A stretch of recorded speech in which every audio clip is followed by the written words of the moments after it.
It was something that you can't really prepare yourself for.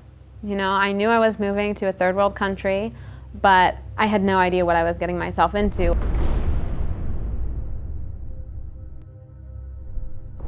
My story starts with when I was a very young girl. I came to know Christ. When I was 6 then, my parents got divorced, and from that time on, I grew up in a lot of brokenness, feeling unwanted and unloved in a lot of ways. Feeling that way led to a lot of pain and emptiness in my life. So in order to try and deal with that pain, I turned to things like cutting. In 8th grade, I started cutting myself. In 9th grade, I started struggling with an eating disorder.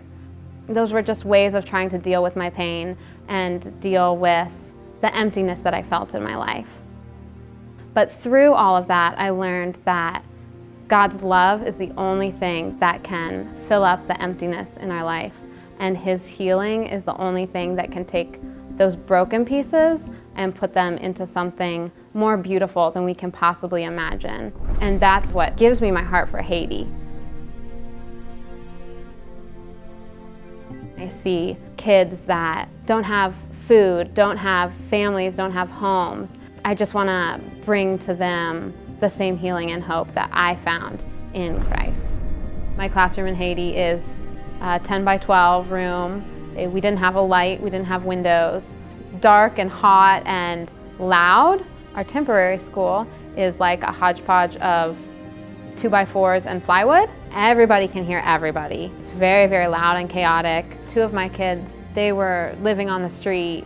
Of course, they're much happier and healthier now, so that caused a lot of behavior problems as well. I had some scream criers that scream cried every single day for weeks. After about 2 or 3 weeks of that, I just said, like, you know, if something doesn't change, I'm gonna have to do something. That's when I sent out the prayer request. I was feeling the weight of, it's too hard to live in a third world country, to teach in a third world country. Right after I sent out that email and I started getting all of these emails about, we're praying for you, what can we do to help?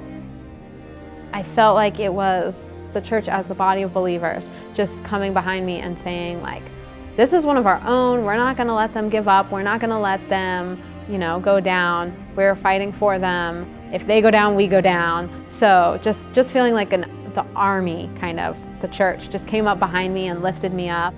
Things were still rough for a few weeks there after that, but just little by little, we just made it. Every day we found little victories and we kind of clung to those little victories. It was still loud and hot and dark, but He has prepared you and equipped you to take on those hard times and to be victorious in them, even though you know, everybody gets to that point where they say that they can't do it anymore and they don't want to do it anymore. If this is really His call for your life, which I have no doubt that this is His call for my life, you know, He is the one that makes us victorious in that.